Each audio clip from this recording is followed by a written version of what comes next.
জয় শ্রী রাধে, জয় শ্রী শ্যাম। সৎকথা YouTube চ্যানেলের আজকের পর্বে সকলকে স্বাগতম জানাই। তো আজকের আলোচ্য বিষয় গৃহস্থ জীবনে কিভাবে ধর্ম পালন করা যায়।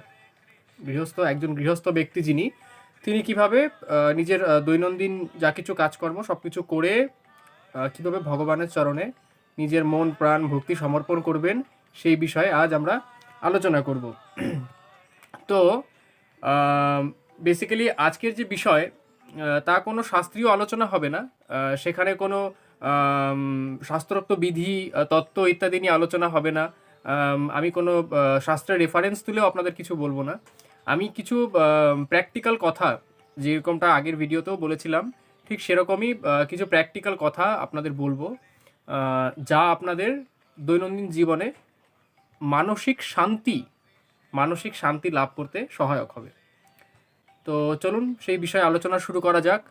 তো সেই আলোচনা শুরুর পূর্বে সকলের কাছে আবারও আমার বিনম্র অনুরোধ, যদি আপনি চ্যানেলটিকে এখনও পর্যন্ত সাবস্ক্রাইব না করে থাকেন তো অতি অবশ্যই সাবস্ক্রাইব করবেন এবং বেল নোটিফিকেশনটি অন করবেন।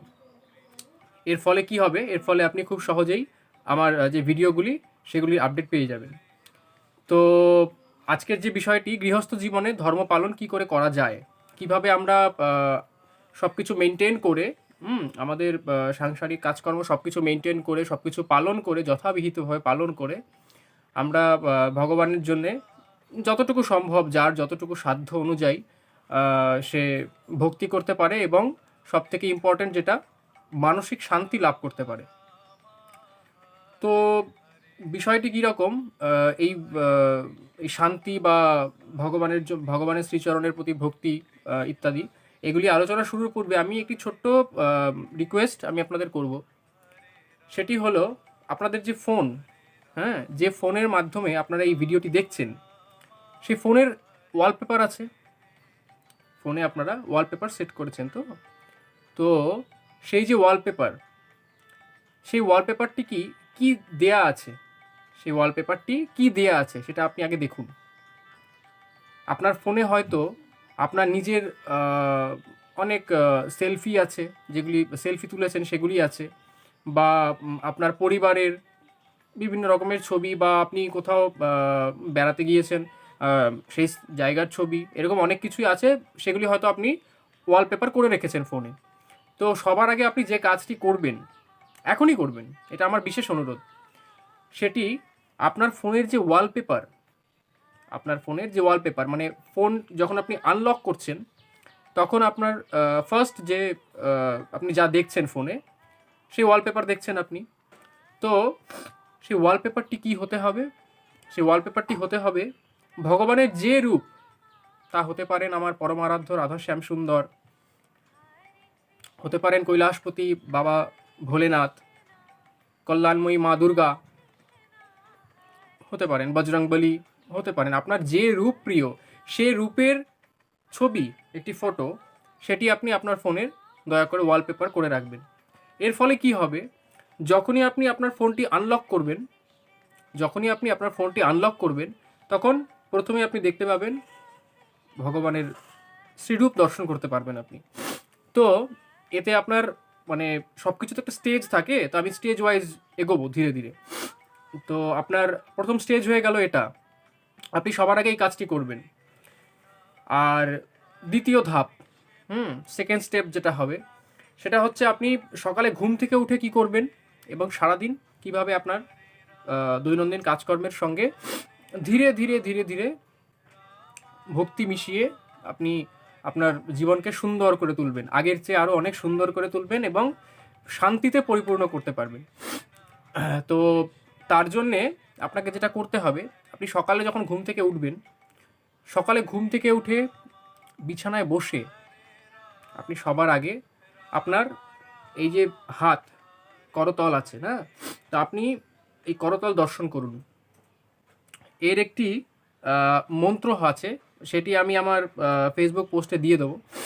তো সেই পোস্টটি দেখে আপনি সেই মন্ত্রটি পাঠ করতে পারেন, বা যদি সময়ের অভাব থাকে নিতান্ত, তাহলে আপনি কি করতে পারেন, আপনি আপনার এই হাতকে সম্পূর্ণ এরমভাবে দর্শন করবেন সকালে ঘুম থেকে উঠে। দর্শন করার পর যদি আপনি দীক্ষিত হয়ে থাকেন, আপনার গুরু দীক্ষা হয়েছে, আপনি গুরুদেবের শ্রীচরণ আশ্রয় লাভ করেছেন, তাহলে আপনি অতি অবশ্যই আপনার প্রাতঃস্মরণীয় গুরুদেবকে সর্বাগ্রে স্মরণ করবেন, গুরুদেবকে প্রণাম জানাবেন। তারপর আপনার ইষ্ট দেবতা যিনি, আপনার যেই মন্ত্রে দীক্ষা লাভ হয়েছে, আপনার আরাধ্য দেবতা, ইষ্ট দেবতা, আপনি তাকে ভক্তিপূর্বক প্রণাম জানাবেন। এবং এর পরবর্তীতে আপনাকে যেটা করতে হবে, আপনি বিছানা থেকে যখন মাটিতে পা রাখবেন, তার আগে ধরিত্রী দেবীকে প্রণাম জানাবেন। আপনি যে আপনার চরণ রাখছেন তার জন্য পূর্বেই আপনি ক্ষমা প্রার্থনা করবেন। তো সেটি একটি মন্ত্র আছে। সমুদ্র মেখলে দেবী পর্বতস্তন মণ্ডলে বিষ্ণুপত্নী নমস্তভ্যং পাদস্পর্শং ক্ষমস্ব মে, এটি বলতে পারেন। বা যদি সম্ভব না হয়, সময়ের অভাব, আপনাকে ঘুম থেকে উঠেই নানান কাজকর্ম সামলাতে হবে, আপনাকে অফিসে যেতে হবে, অনেক কিছু, এতটা সময় নেই, ঠিক আছে, ধীরে ধীরে, প্রথমেই বলেছি ধীরে ধীরে, তাড়াহুড়ো করা যাবে না। তো এরপর আপনি কি করবেন, যদি এই মন্ত্র বলতে আপনার অসুবিধে হয়, সেক্ষেত্রে আপনি শুধু প্রিয় দত্তা ওই ভুবে নমঃ, প্রিয় দত্তা ওই ভুবে নমঃ, ব্রাহ্মণগণ ওং যুক্ত করে বলবেন, ওং প্রিয় দত্তা ওই ভুবে নমঃ। যিনি ব্রাহ্মণ পুরুষ যারা, মানে শুধু পুরুষ যারা, ব্রাহ্মণ নন, পুরুষগণ কি করবেন, দক্ষিণ পদ ডান পা, নারী বাম পদ বা পা, সেটি ভূমিতে রাখবেন। রেখে তারপরে আপনি সম্ভব হলে সেই যেরকমটা বলেছিলাম যে ভগবান, যদি ভগবানের ছবি থাকে সামনে, ভগবানকে দর্শন করলেন, বা তুলসী মহারানী যদি থাকে, তুলসী মঞ্চ সামনেই থাকে, সেক্ষেত্রে তাকে আপনি প্রণাম জানাতে, ভগবানকে, দেবী তুলসীকে প্রণাম জানাতে পারেন। তো তারপর স্নান আদি যা কিছু নিত্যক্রিয়া সেগুলো আপনি করে নিলেন। করে আপনার অফিসে যাওয়ার আগে বা আপনি যে কাজে বেরোবেন তার আগে অবশ্যই যদি সম্ভব হয় তাহলে আপনি অবশ্যই স্নান শেষে ভগবানের চিত্রপটের সামনে একটি ফুল দেওয়ার চেষ্টা করবেন। একটি ধূপকাঠি যদি সম্ভব হয়, অ্যাকচুয়ালি ধূপকাঠি সেটা জ্বালানো আমাদের শাস্ত্রে নিষেধ আছে, তো ধূপ জ্বালানোর বিধান দেয়া আছে। তো যদি সেটা সম্ভব না হয়, অনেকের ক্ষেত্রে সম্ভব হয় না, যদি সম্ভব না হয় সেক্ষেত্রে আপনি কি করবেন, একটি ধূপকাঠি জেলে ভগবানকে একটু সেই আরতি করে নিবেদন করে আপনি সেই ধূপকাঠি জেলে ভগবানের সামনে রেখে ভগবানকে প্রণাম জানিয়ে, ভগবানকে ধন্যবাদ জানিয়ে যে প্রভু আপনি আমাকে আরও একটি দিন দিয়েছেন, আরও একটি দিন উপহার দিয়েছেন। এমনটা হতেই পারতো আমি ঘুমিয়ে আছি সেই অবস্থায় গোবিন্দায় নমো নমঃ, কিন্তু সেটা হয়নি। তার জন্য ভগবানকে আপনি ধন্যবাদ জানিয়ে এবার আপনি আপনার কাজে চলে যেতে পারেন। তো এই গেল সেকেন্ড স্টেজ। এবার থার্ড যে স্টেজটি হবে, তৃতীয় ধাপ যেটি হবে, সেটি হচ্ছে যখনই আপনি তো আপনার কাজের মাঝে মাঝে, যেটা তৃতীয় ধাপ এবং প্রথম ধাপ অ্যাকচুয়ালি এটা কানেক্টেড থাকবে। কীরকম, আপনি যখনই বারবার আপনার ফোনটাকে আনলক করবেন, ভগবানকে দেখছেন, সম্ভব হলে একটু এরমভাবে দুহাত জোর করে, নাও হতে পারে সম্ভব, আপনি এরমভাবে চেষ্টা করবেন ভগবানকে প্রণাম জানানোর, অন্তর থেকে, চোখ বন্ধ করে এভাবে অন্তর থেকে ভগবানকে প্রণাম একবার জানানোর চেষ্টা করলেন। এগুলো অভ্যাসের মাধ্যমে ধীরে ধীরে ধীরে হয়ে যাবে, একবারে সম্ভব নয়। এটা হয়ে গেল। এবার পরবর্তী যে ধাপ, পরবর্তী যে কাজটি থাকবে, আপনি যখনই ধরে নিচ্ছি অফিসে গেছেন, লাঞ্চ টাইম, খাবার সাজিয়ে বসেছেন, তার পূর্বে কিছু করার দরকার নেই, শুধু ভগবানকে একটু প্রণাম জানিয়ে তারপর শুরু করুন। আমার বিশেষ অনুরোধ, প্রণাম জানিয়ে ভগবানকে তারপর আপনি শুরু করুন। এবার এইগুলি করার পর সন্ধেবেলা সারাদিন তো এই শিডিউলটা হবে, এটা চলবে। কাজের মাঝে ধীরে ধীরে ধীরে, এমন কিছু নয় যে আমায় খুব বেশি কিছু করতে হবে। সবার একটি ভুল ধারণা থাকে, ভক্তি করতে হলেই মনে হয় যে ঊর্ধ্বপুণ্ড তিলক ধারণ করতে হবে, কণ্ঠী থাকতে হবে, এসব অনেক কিছু, বেশ ইত্যাদি। তো এমনটা কিছুই নয়, এমন কোনো ব্যাপারই নয়। ভক্তির সঙ্গে এসবের সম্পর্ক আছে, অতি অবশ্যই আছে, কিন্তু তার মানে এই নয় যে শুধু এসব ধারণ করলেই ভক্তি হয়ে যায়, এমনটা নয়, ভক্তি সম্পূর্ণ অন্তরের বিষয়। আমি কতটা ভগবানকে ভালোবাসতে পারছি, কতটা গুরুদেবের শ্রীচরণে আমার মন প্রাণ সমর্পণ করতে পারছি, কতটা সর্বস্ব দিয়ে ভগবানের জন্য কাঁদতে পারছি, সেটা ইম্পর্টেন্ট।